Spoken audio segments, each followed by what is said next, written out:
Ask me how I'm living, I'm telling them great. Ask me how I did it, I'm telling them grace. Yeah.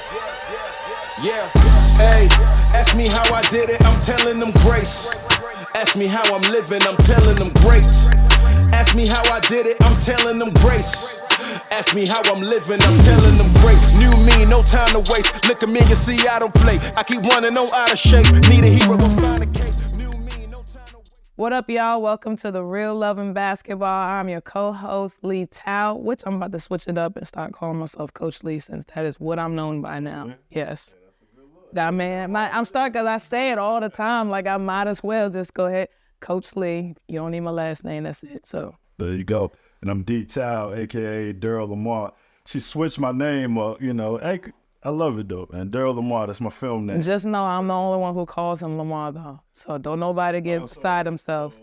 That's the real reason. Don't nobody get beside themselves. That's the real reason she did it, man. I'm thinking she's showing love. I am. Do some that. Nah, that's like a mark. Their brands. See what I'm saying? She branded. Thank you. See, he understands. He's been in this game for a minute. So I'm just saying. All right, well, today we got a super special guest. We got Coach Mike Jones. How many times have you heard people say that? And hit the numbers too, 804. I don't even remember, it's so old. But we got Coach Mike Jones, newly named assistant to the University of Maryland boys basketball or men's basketball program. Welcome to The Real Loving Basketball. Absolutely. Do we have any reoccurring conversations, anything present we need to discuss before we jump back into this interview? Get to it, man. It's busy man on here. That is true. We do. Where in the world? We do got popularity here. So before we get real started, for one, how did any of us get connected? I feel like I met you vicariously through, you know, my cousin Jeremy Roach, right? So I feel like we connected through that way, and then I don't even know, Instagram just be connecting everybody, and I'd be like, Some be on the boondock, but it's a divine appointment too, though. You know what I mean? it's true. Social media makes you feel like you know people. I've known them for years. Yeah, you never lie, because I was like, when I hit you up, I was like, oh, snap, like, Coach Jones hit me back. You probably have DMs and everything flooding for your attention. I was like, oh, Daryl, he hit me back. So that's good. But give us background on Coach Mike Jones. Before you became Coach Mike Jones, where are you from? What's your background a little bit? Okay. So I'm a DMV native. Born and raised in Largo, Maryland. Went to DeMatha High School and went to ODU, so was down as part of the 757 for a little while. Oh, that's the connection, because yeah. I'm an alum too. See what I'm saying already. So I consider that like a second home, and then played a little bit professional after ODU, and then started coaching back at DeMatha, and that's kind of springboarded my career.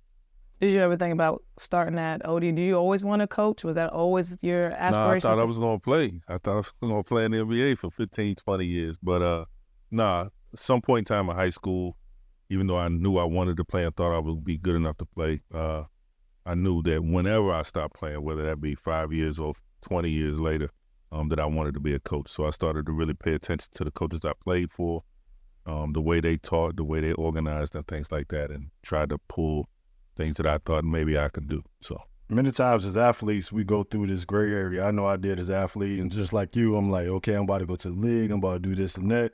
But then when it didn't happen, it took me, I would say, about 5 years to get out of the gray area, like what's next, or to be comfortable with the idea. For a lot of times, I stopped watching basketball. Well, I think one of the things for me that I was blessed with, I had a family member, my godfather, who has been around entertainers, athletes his whole life, his whole professional career. And he basically forced me to commit to, if you are not in the NBA by the time you're 25, do something else. Don't be one of these guys that's chasing this dream that's probably not going to happen. And in my mind, I'm thinking, well, first of all, I'm going to make it by the time I'm 25, so no big deal. But, you know, what's wrong with going back and forth overseas a little bit? What's wrong making a little bit of a nest egg and then coming back? But his point was, if you know that plan B, so to speak, is to be a coach, the longer you wait, the tougher it's going to be to get in. And so he made me. So literally, at ODU, I signed free agent with the Indiana Pacers, got cut, started playing overseas, played for 3 seasons, and hurt my ankle pretty bad in Hong Kong, my last job. And literally he was like, well, you're going to turn 25 in October, what we doing? And just so happened, right around that same time, I got my degree in human services and counseling, so there was a guidance counseling job open at DeMatha, and Coach Wooten had an opening on his staff, on the staff, so it worked out perfect. That's awesome. Did you ever at any point in that gray area thought she was going to be a rapper? Nah, no. Nah, not at all. Not at all.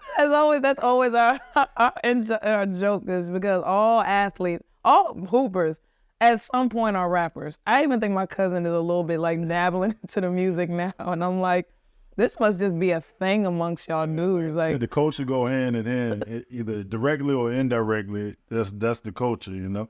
Yeah, I guess. Well, I feel like you got to know what your talents are, and that was definitely not one of my talents. I was not musically inclined, so. Gotcha. What's on your playlist right now? A little bit of everything. So I'm an eclectic guy. I listen to, being in Blacksburg, I started listening to a little bit of country music, which I had never done before. Yeah, exactly. Yeah, shocked me too. But you got other guys listening to it, and you sit in there, you're like, oh, that's not bad. And then it get a little catchy, but I'm a big J. Cole fan. Just like I like him, but I like Jay-Z. But some of the new stuff, the people that I can understand, I like them. But then I listen to R&B. I listen to, I hate to say it, but I listen to Taylor Swift and every now and then throw that in there. So you got Vanessa Carlton in there. All my stuff, all over the place. So no, that's good. I'm a big El Warner fan too.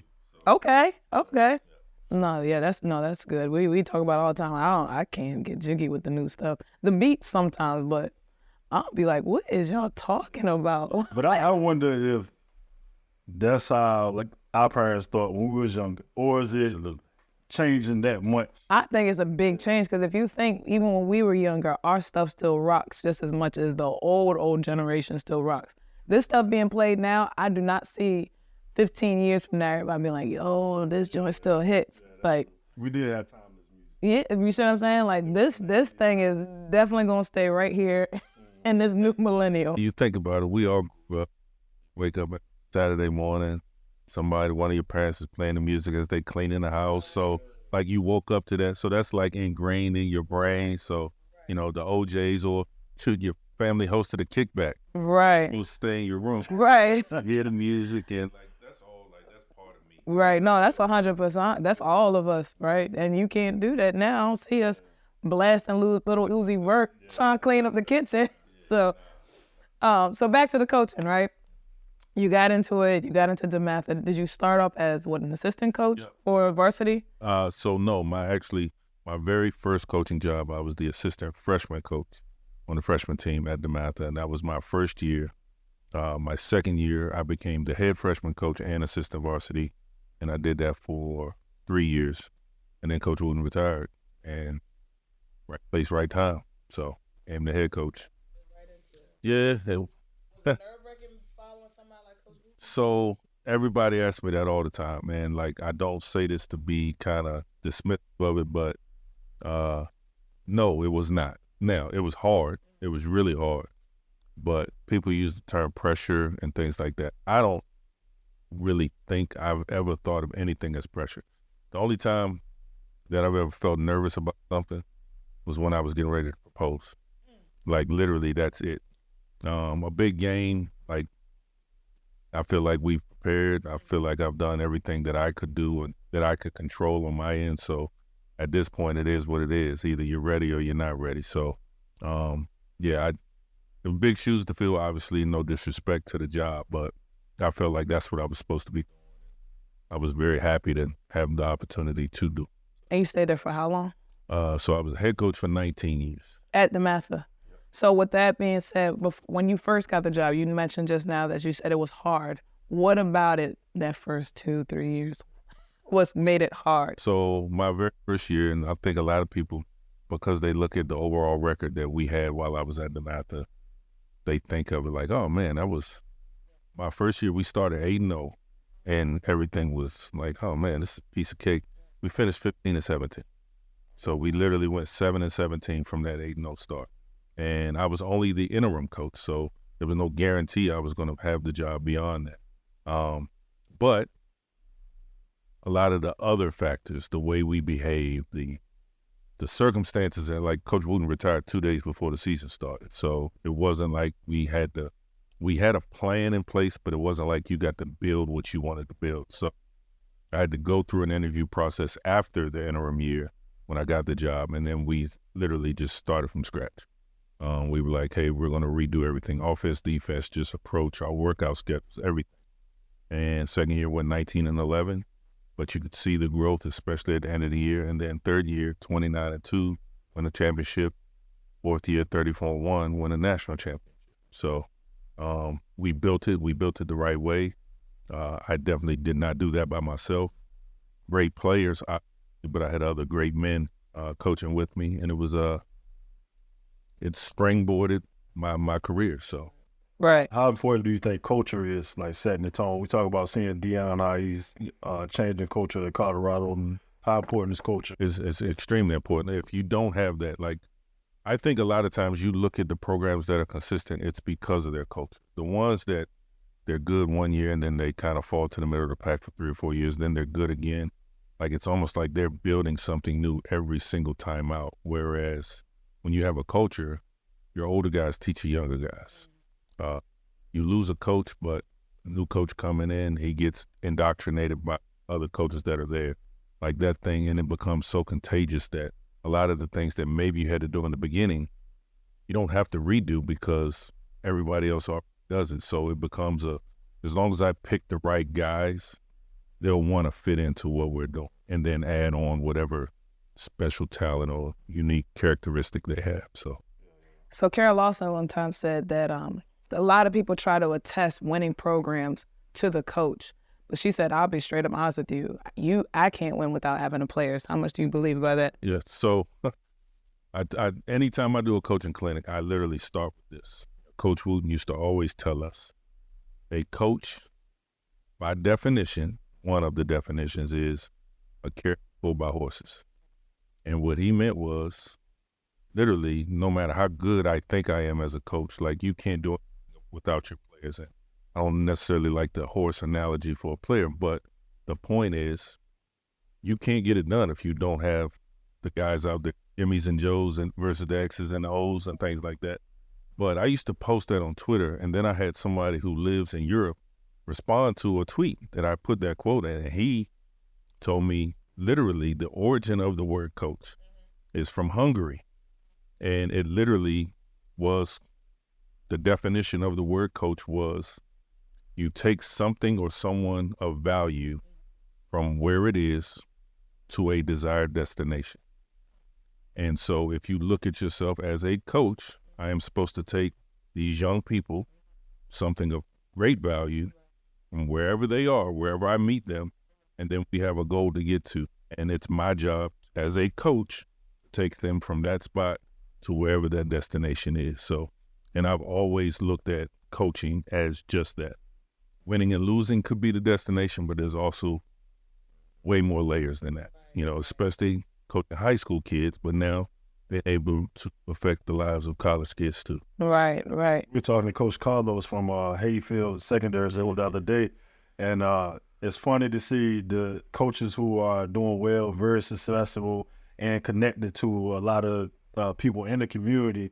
You can see that from how they coach, how they interact with people, that they put the players first and have a genuine heart. Is that something that you practice? Yeah, because I'm especially coming from a place like DeMatha where you're getting all this attention and notoriety, and DeMatha opened up doors for Nike, for USA Basketball, for me. I was able to do clinics around the world because of the foundation that was laid by DeMatha and Coach Wooten. But if I ever go out here acting like, yeah, I did this, and hey, look at that, hey, we won by 1, that's the play, no one's rooting for that. No one's supporting that. Kids, I don't think want to play for that. One of the things that my assistant coaches used to always give me crap about was anytime we won a game, this is my philosophy. When you win, it's because you're players. If you lose, it's because of the coach. And that's just the life you choose to accept. So anytime we lost a game, one guys be like, no, it ain't our fault. It's because, but they're the one to put them out there.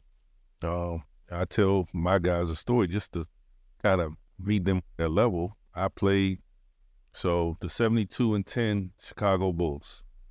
I played a preseason game in the Indiana Pacers jersey against them the year they went 72-10. It was like their second preseason game. I get in the game, and I'm supposed to come off a ball screen, and Antonio Davis is supposed to roll, and I'm supposed to drop the ball down to him. But I come off, and the guy guarding me totally backs up into the lap of Antonio Davis. So I come off, and I pick the ball up to throw it, and I'm wide open. And, you know, I'm a shooter. So at least in my mind, I'm a shooter. I shoot, I miss. Play a couple more possessions, whatever. I come out after the game. Larry Brown, who was the coach of the Pacers at the time, literally says to me in the locker room in front of everybody, he's like, hey, you know what, Mike? It's not even your fault. He's like, it's my dumbass fault for putting you in the game. And I'm just like, wow. So I'm like, okay, so first of all, I know I'm going to get cut at some point in time in the next few days. But then also, like, hey, it is the coach's responsibility. Like, if you're going to put guys out there and put them in a position to be successful, know that they're going to be able to do. I still say to this day, I did the right thing. I was open, but obviously that's not what he wanted, and that's not how I was going to make that tape. So, if you would have made it, you think it would have been different? No, not at all. Because my name wasn't Reggie Miller, so I was not supposed to shoot the ball, regardless. So even if I had made the shot, I don't think.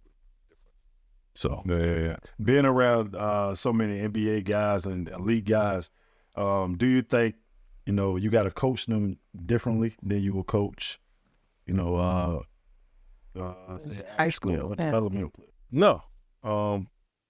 I think you coach every person differently because to reach them, you got to meet them where they are.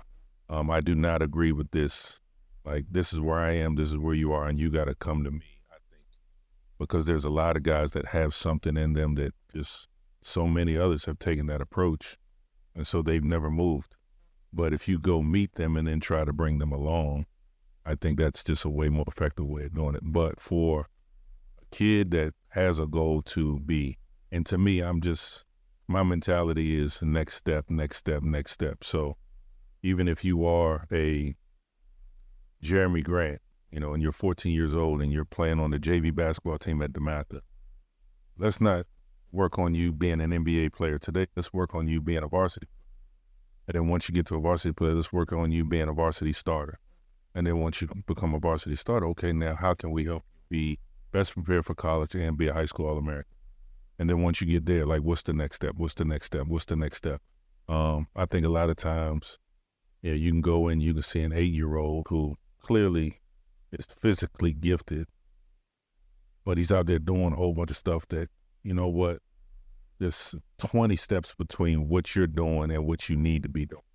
And those guys learning the game the right way and learning how to do it and how to implement it into a game to be successful. I think that's the most important thing, and that's the way to go about it. That's a jewel right there.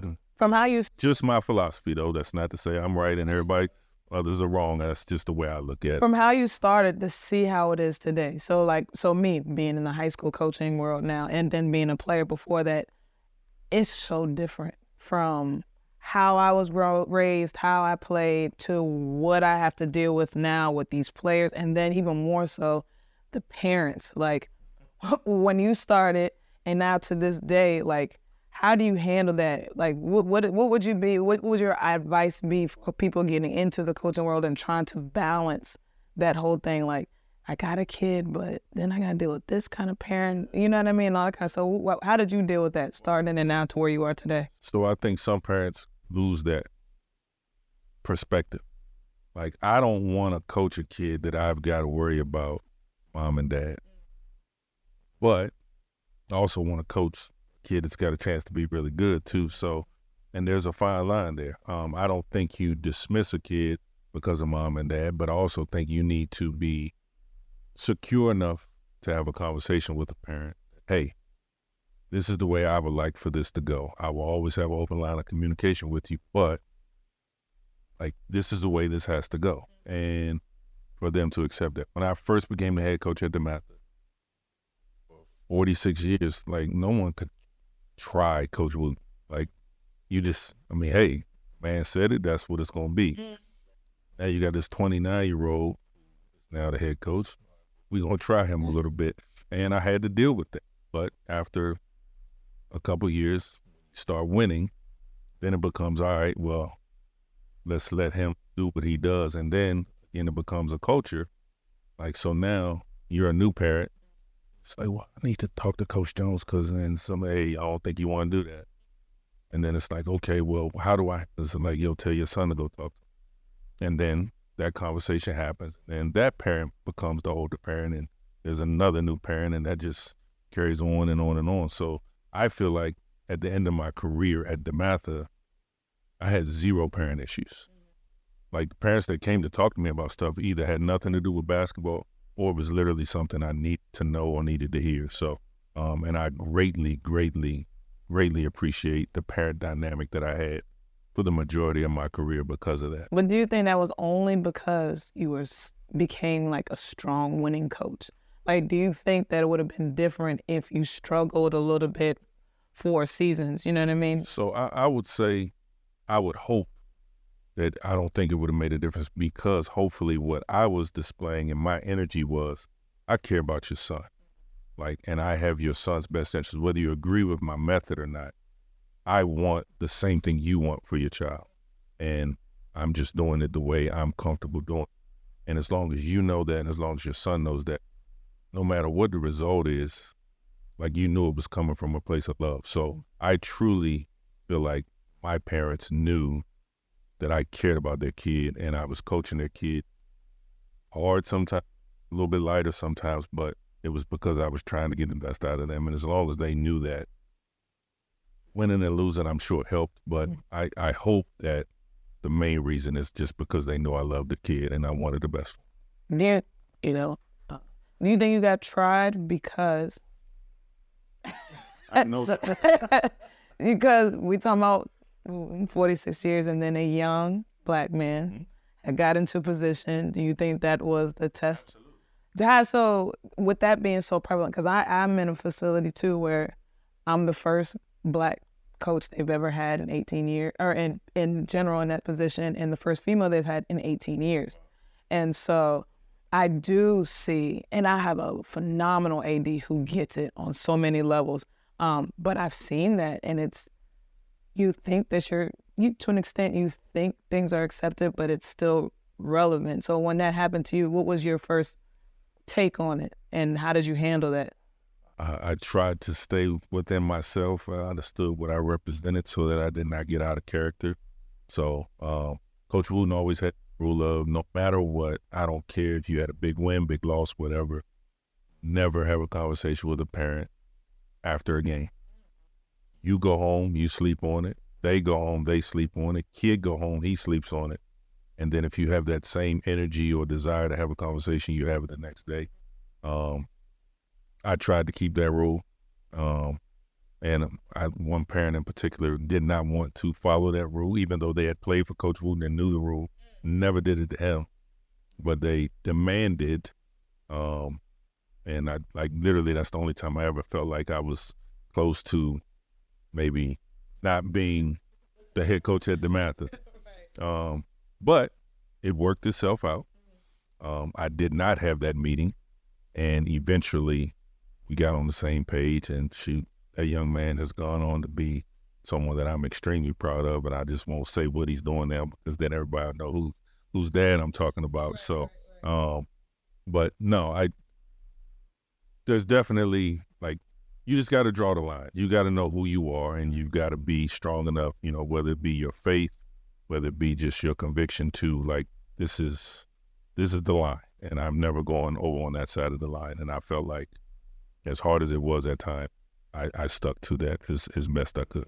For the short amount of time that I knew you, I know you're a modest guy, kind of chill, reserved, but I also have this thing now, like, some of the things we do, we got to pat ourselves on the back and, struck that. Yeah, me too, man. But how many pros or elite players, who are some of the players that may be known on the big stage that you had the privilege of coaching? That list long. Yeah. Man, I love all my guys, and to be honest with you, obviously I can name guys, but there's a lot of guys that people do not know or wouldn't recognize. Some playing basketball overseas, some that are in other walks of life, like, most people, maybe you'll remember, but Jeff Peterson graduated from the math in 2007. His story on how he got to the math, I think, is amazing. Jeff Peterson played or committed to Princeton, wound up playing at Iowa, transferring to Iowa to play at Arkansas, transferred from Arkansas and played at Florida State. Like, you say, man, that kid was all over the place. Like, what? He started at every place.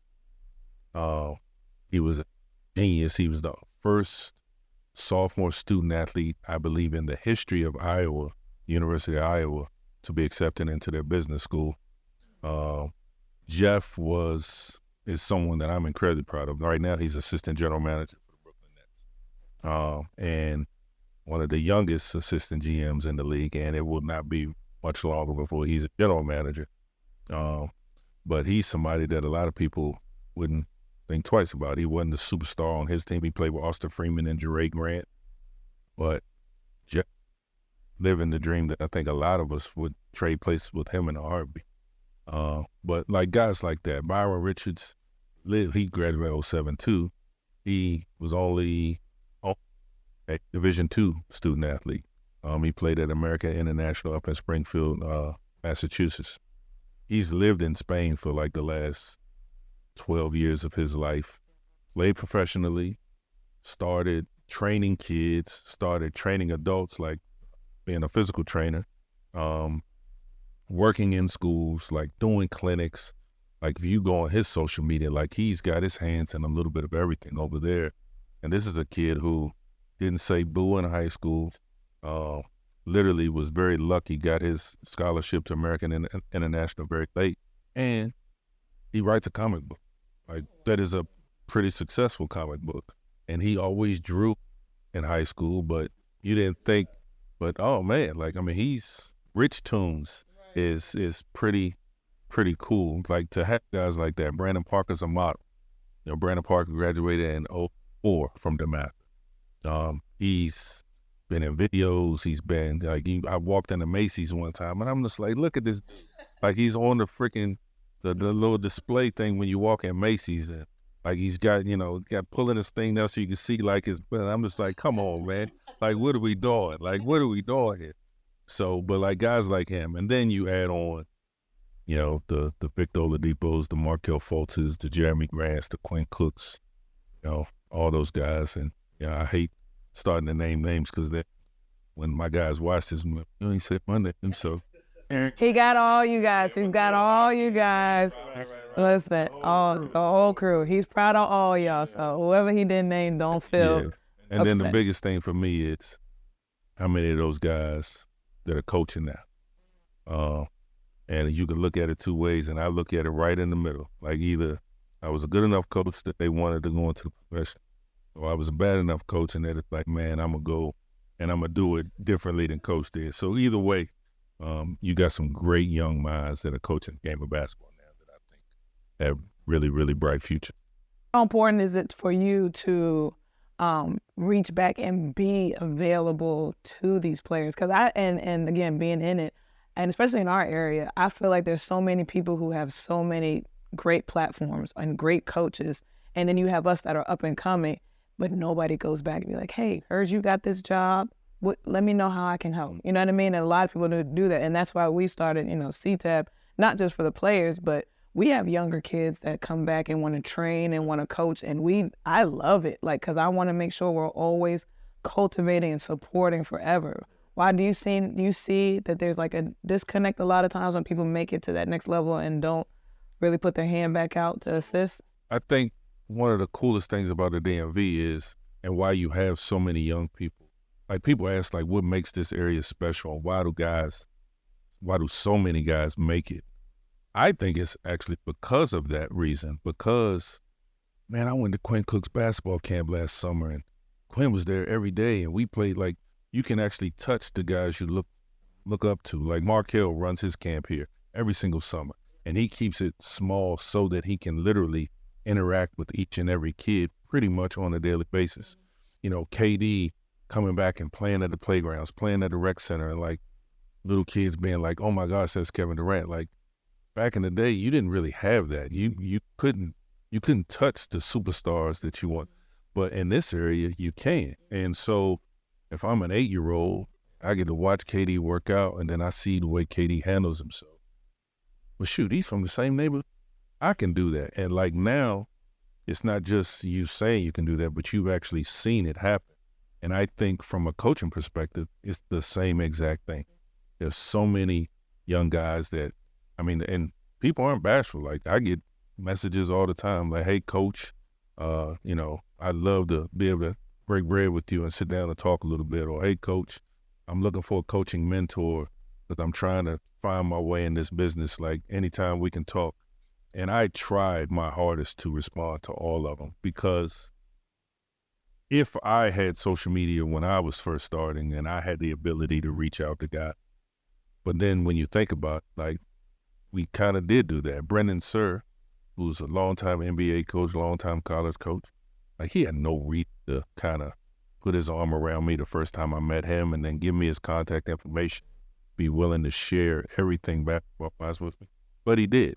And it was the same way. It's just different platforms. So, again, so proud of all the guys like Corey Henson, runs CMO training. Terrell Allen, who's an overseas player. Every time he's home, he works out with him. Cameron Taylor and James Robinson, I used to tell them both, whenever y'all stop playing, like I thought I'd be the coach at DeMatha forever. I was like, y'all are going to help me. Cameron Taylor will come home from playing overseas and coach our JV Summer League. And then he went a couple summers, he never lost. And I'm just like, yo, this dude is pretty much going to take my job one day. But like literally, and he would even tell me, he's like, "Yo, coach, remember we used to do this? Like, what? Can you tell me what your purpose was? Like, what was I supposed to get out of that?" And this is like 10 years later. So I'm just like, well, clearly whatever you were supposed to get, you didn't get, because you're still asking that question today. But again, the way you could tell the way his brain was working, like he was like, "Hey, everything I ever do, Coach Jones is going to let me run this workout this morning. Like what I do, I want these guys to know exactly how this translates to being successful on the court." And just his mentality, like there's just so many guys that I think are going to be really good. And I have to take some pride in that, because like I said, either they're trying to follow in my footsteps or they're trying to make their own path because they think they can do it better, which I hope they do. Absolutely. I'm glad you mentioned like Jeff and some of the things they're doing, like in the basketball world outside of playing, because we talk to kids all the time who don't have a shot, but they love the game.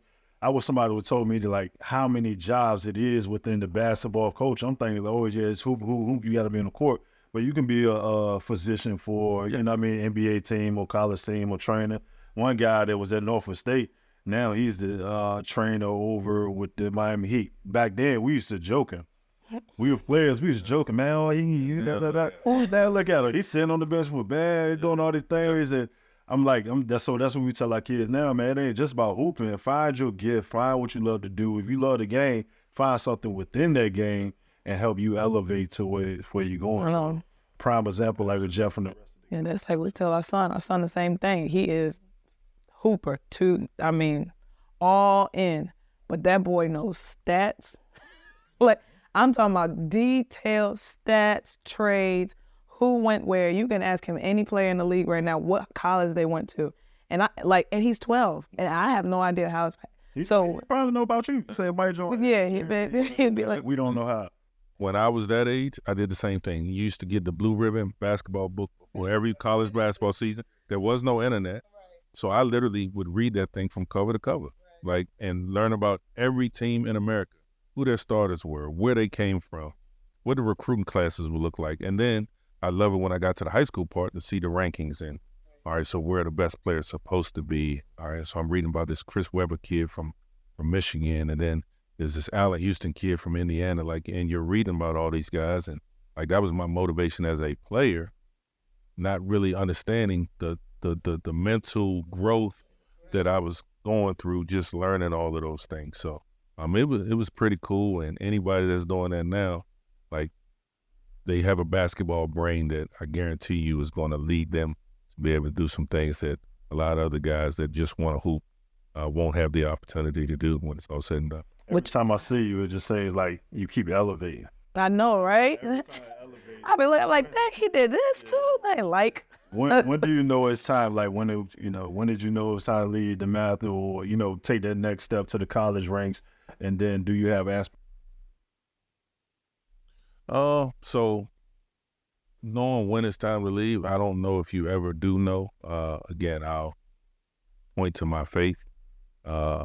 When I made the decision to leave the math, I had been given a job offer by Virginia Tech, and I wasn't sure I wanted to take it. It took a few days for me to come to that conclusion.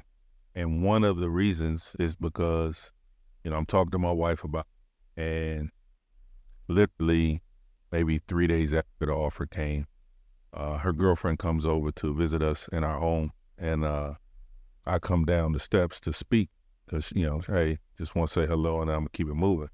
And she's literally decked out from head to toe in Virginia Tech colors, not apparel, but just the colors, burgundy and orange, maroon and orange.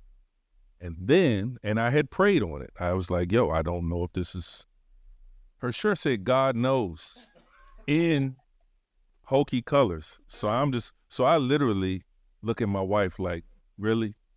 Like, because I was, no way this is a coincidence. You told her to wear that. And she claimed at the time, she's like, I didn't even know what you're talking about. And then I was just like, really? And then she goes, oh, and like, so I do believe it. Like, that literally was just what she just happened to wear that day, happened to come visit that day, but it also happened to be after I'd asked God for some guidance. And so that's what happened. Did they seek you out or did you apply? No. I got a call so this is the way it went. So I'm literally I had just been told that I was going to be named the head coach of the USA national team for the next 2-year cycle. So we literally, this is like at the end of COVID, like going to have a mini camp at late May, early June. We're on a Zoom call with all of the athletes that are in the pool. We've made a decision we want to have camp. They're announcing me as the coach, and my phone is buzzing. And so I don't answer because I'm on a Zoom. And one of my former coaches, Corey McCray, who's an assistant coach at Boston College now, used to coach with me at DeMatha, and I actually coached him on Coach Wooden's staff. He is at the University of Delaware at the time, and he's just like, hey, I need you to call me back. Virginia Tech's got 1, maybe 2 openings on their staff. Now, all that spring, I had been calling schools on his behalf just to, hey, my guy Corey, ready to make a move, blah, blah, blah. So I'm thinking, okay, well, all right, he wants me to call Virginia Tech. And then literally right after I got that, my phone in, and it's Mike Young from Virginia Tech. So I'm thinking, okay, he's calling me about Corey McCray. So literally I don't answer. He sends me a text, hey, Coach Jones, can you please give me a call when you're available? Get off the Zoom call. I call him, and literally I am teed up. I'm like, go down Corey's, all the reasons why Corey McCray, and before I can say a word, he literally offers me the job. He doesn't ask a question. He just like, hey, Mike Young from Virginia Tech. Look, man, just want to offer you the associate head coaching job at Virginia Tech. And then he goes to some of the details, and I'm still like, what? Like, in my mind, he's like, so, like, any thoughts? And I was like, hey, coach, like, this is like literally out of nowhere. I'm flattered. I was like, I don't know, man. He's like, don't answer. Take a day. I'll call you tomorrow. Calls me the next day, and he's like, so have you thought about it? I'm just like, yeah, coach, I don't know. This is really what I want to do. And he's like, cool.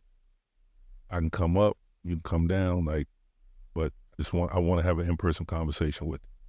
So it's a little bit before Mother's Day. My wife and I decide we're going to go see her mom, we're going to go see my mom, and then we're going to drive down to Virginia Tech. And we go down, we meet with them, talk to them, and I literally leave that meeting like, hey, I kind of think I want to do this, but all my guys at DeMatha and Ira Ward's get ready to be a senior, Rodney Rice is getting ready to be a senior, Jarrell Roberson, like, can I leave those guys? DeMatha has been a huge part. I've always felt like DeMatha was where I was supposed to be. So I literally take a while. And Coach Young told me, he was like, look, I'm not in any rush. You take as much time as you need. But if you know one way or another, please don't hesitate. Like, let me know. And it took probably another week to 10 days before I was like, you know what? If I'm ever going to do this, now will be the time. Again, it was at the end of COVID. I didn't know what the next season was going to look like. We had just gone 11-0 at DeMatha in a shortened season where I thought we had a national championship team. Who knew what the next season was going to look like? And I'm just like, if I'm ever going to make this jump, all the opportunities I've had before, I probably need to do it now, or there's not going to be another chance. So how important, this just kind of segue, because this is the real love in basketball.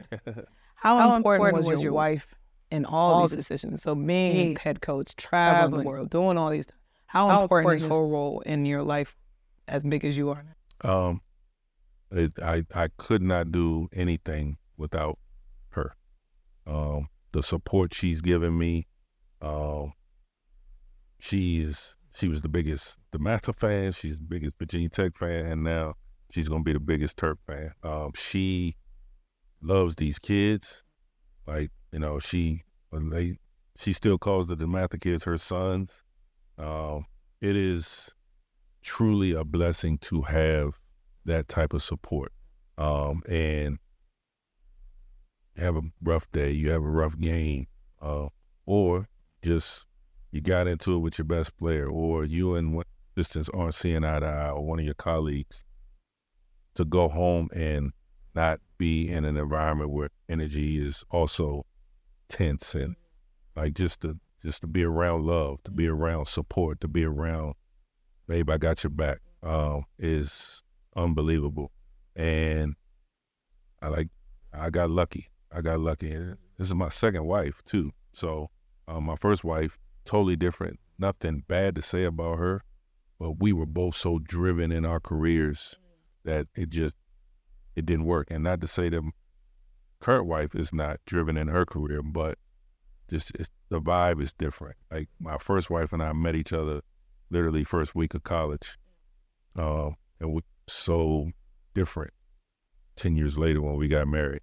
And when I met my current wife, like I was who I am. She was who she is. And as we've grown in our faith together, but that's pretty much the only thing that's changed. And again, I could not imagine doing any of this without her by my side. That's dope. Going back to when you was talking about the coaching, we were talking about the importance of like studying the game and everything like that. Do you see a difference in the players and how much they actually like learn the game, other than just talent, right? But the IQ of the game and understanding the real complexities of reading offenses and all that kind of stuff. Do you see a difference in that nowadays? Is that a good thing or bad thing? I think it's a good thing. So I think one of the things that I learned at Virginia Tech was the preparation. So I've coached pro caliber players in high school, and they worked really hard, skill development, like they really worked on their games. The film part was more of a team concept, not individual. Got to Virginia Tech, and now you're working with pro caliber players, and it's, across the board. Like in high school, maybe you got a couple of guys. Like I was fortunate enough, like 5 guys on one team all made it to the NBA. Probably 7 of them had a chance to. But Virginia Tech, like pretty much you would think 13 out of 13 are going to have the chance to make it. And it's not just team concept. They want to watch individual film. Hey, coach, can we watch film? The guys I worked with at Virginia Tech, you talking about learning from people. Like I truly feel like I went into a culture and an environment where, you're supposed to leave things better than you left it. I mean, I really tried to learn as much as I could from those guys, and I'm so appreciative of Coach Young, and then everyone else in that building. Like I learned so much from them in terms of the way they prepared, the way they interacted with guys, the skill development parts, the development of a scouting report, like all of those things. And for those guys, like the players truly at that level are exposed to so much that they can learn so much, and their IQ, like Coach Young would always say, like, I can't coach it down. Like, and I mean, he wants smart basketball players. The way his system runs, you have to be intelligent. Your IQ has to be at a certain level to be able to thrive within his system. And like, if I recruited the guy, one of the first questions he was going to ask was about their IQ. So even more so than, I would never say more so than their talent, but almost equal to. Right. You think it's harder now for our athletes, especially like you was just talking about Jeff transferring. Now the transfer portal wide open. What's your feelings about this transfer portal, and how much is it hurting our high school class now? It's killing the high school class. It is absolutely 100% killing it. Now, I want to be clear though, the portal is fair. And that's one thing that I think, like, there's so many times in the past where guys had to sit out, but the coach could leave and go coach somewhere else with no problem. Or, hey, I came to play for this coach, and well, you're supposed to be picking for education. But like, come on, man, I'm good enough to make it to the NBA. The coach I choose is going to affect the rest of my life. My college education will too, but like, this is literally right there. I have to pick the right coach. And I think sometimes people lose track of that when they start complaining about the portal, because, hey, my coach left. Like, first of all, maybe I have a chance to go with them, but now I don't know who the next coach is going to be. I deserve the right to pick who I play for, just like you can pick who you work for, if you've got all of these options. So I think the portal is fair. But there's the dirty side of it. And the dirty side is just, I don't know if you'll ever be able to fix that. Daryl and I, we're rival coaches.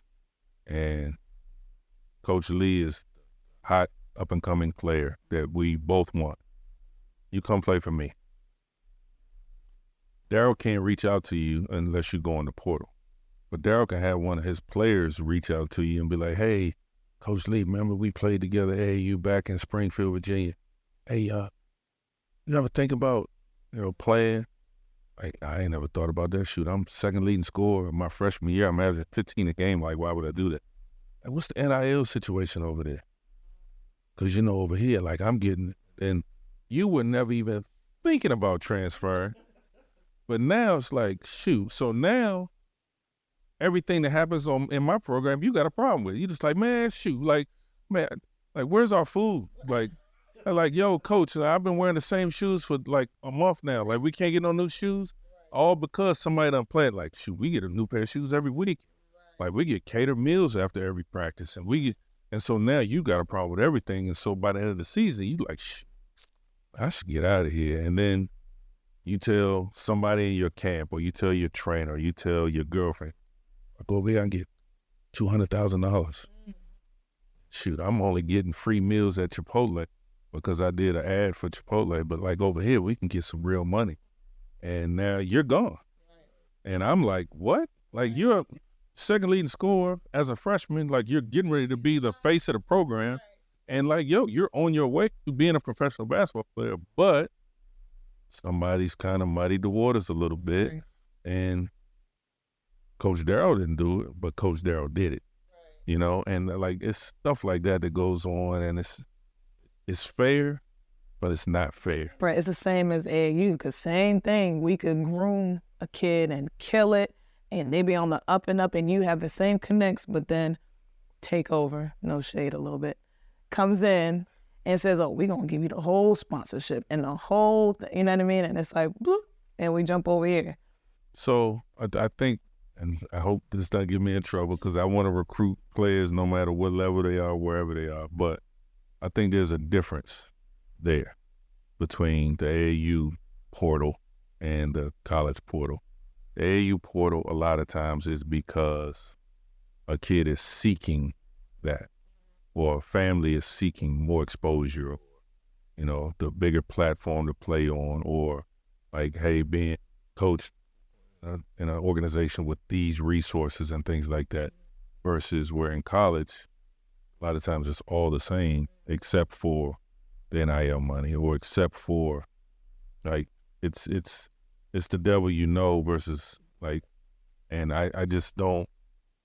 I think there's a difference there, and I'm not saying it's right for the bigger AU programs to come and poach the younger kids. And I hope those younger kids that do decide, well, like, it's a bigger platform, I hope y'all understand, but I want to go play for them. But they don't forget who laid the foundation for them and the basis for them. And like, hey, coach at Kettering and Largo Rec Center taught me how to play basketball. And though I might have gone play for Executive 3 in AAU, I'm never going to forget who taught me how to play. And I think there's that there lies the difference.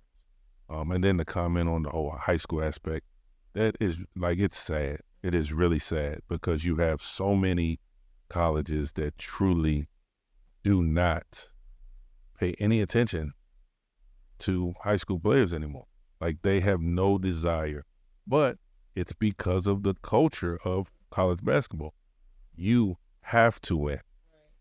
Jerome Tang had an unbelievable season at Kansas State, but he has just made it so much more difficult for all first-year coaches because look at what he did because of the portal. So, like, yeah, no longer like, hey, I'm going to give you a 5-year deal and like 3.5, 4 years into this, then we'll start to kind of evaluate you. It's like, no, like, I'm going to evaluate you in January. Like, what's your record? Like, because when you got this job, 6 guys went in the portal. Like, you had the opportunity to create your own team. What'd you do? Well, and like, again, you look at Jerome Tang, you look at other first-year coaches, like the Arizona coach from 2 years ago, and how good they were, like, immediately. Right. Like, the standard has been set that, like, yo, like, you better hit the ground running. At least high school kids that are aspiring to play for the big school and could possibly have the skill set other than just the, not that, yeah, right, but has. The biggest thing that I could tell a high school kid today is don't turn your nose up at any offer. Because, first of all, you don't know where your next offer is coming from, 1. 2, you never know where that coach that offered you is going to be in a year. Because he might be at a school that you don't like now, but he very easily could be a coach at a school that you love. Cody Kimball was at the University of Charlotte 2 years ago. And next thing you know, boom, he's at Miami. And, like, a lot of people I don't want to play for Charlotte, but shoot, I'd love to play for Miami. But if you wouldn't return my man's calls, like, now it's like, well, now he's the big fish. And it's like, well, I don't know if you're good enough for us, but you look at it that way, 1. 2, if you get an offer, you better really know that that's just not the place for you not to take it. Like, because, again, you do not know when that next one's coming. There are a lot of high school guys right now that are big-time talent, Division I talent, that don't know where they're going to school next year because every school is waiting to see who they can get out of. It's bad. I believe it. Would you? Okay. No, I was just saying, what you looking forward to, the Maryland? What's some of the things you look forward to winning? I've been spoiled because literally every place I've been very, very, very successful. I'm the common denominator, but I'm not the reason. I'm smart enough to look at a situation and be like, okay, we can get it done there. And same thing in Virginia Tech, same thing in Maryland. Like, what I look at when I see the University of Maryland basketball, Coach Willard is a program that is skyrocketing, not just elevating. I mean, I'm talking about like almost like a straight up elevator. And we've got a chance to be really good. I cannot wait to be in Xfinity Center and have crazy, crazy, crazy Maryland fans, like, giving the other team the blues. I get to be on the right side. Virginia Tech came up here 2 years ago. Actually, Mark Turgeon's last game as the head coach of Maryland was against Virginia Tech. And I didn't necessarily like being on that side of it too much. Growing up a Maryland fan, I didn't like that side of it. So. Would you ever consider coaching girls, or you die out? You know what? I actually thought about that when I thought my daughter was going to try to play. And I wasn't sure what I was going to do if she did actually want to play. She wound up not wanting to be a basketball player, and I totally understand. But at least at one point in time, I was open to it. I haven't really considered it the last, daughter's get ready to be 20 years old, so I haven't had to think about it for the last 15 years. So. Okay. What's so we can close out, because I know everybody's got stuff to do, and we got Superstar here, so his limo's outside waiting for him to get picked up. But what is something that you could leave with the future of basketball? What's some words of wisdom we could take away? To the next generation of players, I would say, and I use this a lot, I would use this for any young person. I believe life is all about how you deal with the situations that don't go your way. Like, I truly believe that. Anybody can be successful when everything just seems to work out. Like, or you have the type of resources to make everything work out. Like, what do you do the first time you're told no? What do you do the first time you get cut? What do you do the first time you fail at something? And honestly, I believe the sooner or the younger you are when that happens, the better off you're going to be, because you've had an opportunity to deal with it. So I believe for every young person, whether it be an athlete or just, any realm of your life, don't blame somebody else when stuff doesn't go your way. It's not your teacher's fault that you didn't pass the test. It's not your teammate's fault that you dropped the pass. It's not the referee's fault because he didn't call the foul. Like, it's not your coach's fault that he's playing that kid over you. Like, I truly believe that anytime something does not go your way, the very first thing you should do is go look in the mirror, say, what could I have done differently, so that the next time that opportunity comes along or that situation, you have at least processed what you could have done differently. I think that is absolutely 100% the most important thing for any young person, because life is going to be a lot of obstacles, failures, trying time. So that'd be one. And then two, I'd be remiss if I did not say you have to keep your priorities in order, but with the main part of that being, you have to have your faith be what guides you. Like, you have to. You can't do anything by yourself. As good as you may be, as hard as you may work, as talented as you believe that you are, that came from somewhere. And I can think to many instances in my life that had I gone left, my life would be totally different. But for whatever reason, I went right. And I don't know why I went right, but you know what? I was at this intersection or this crossroads, and I chose that direction. But the guys that were with me that went the other way. So I truly believe that having your faith and really relying upon divine intervention and your relationship with God, it absolutely 100% necessary for you to be successful. Well, y'all hear it. June, you heard it first. Heard it first. And you see your future NBA coach right here, future head collegiate D1 coach right here on The Real Loving Basketball. Y'all see it. We got film. We got record of it, all right? We thank you guys for tuning in. Check us out again next week for our next guest, and we will holler at you guys soon. Peace out. Ask me how I'm living, I'm telling them great. Ask me how I did it, I'm telling them grace. Yeah. Hey, ask me how I did it, I'm telling them grace. Ask me how I'm living, I'm telling them great. Ask me how I did it, I'm telling them grace. Ask me how I'm living, I'm telling them great. New me, no time to waste. Look at me, you see I don't play. I keep running, no out of shape. Need a hero, go find a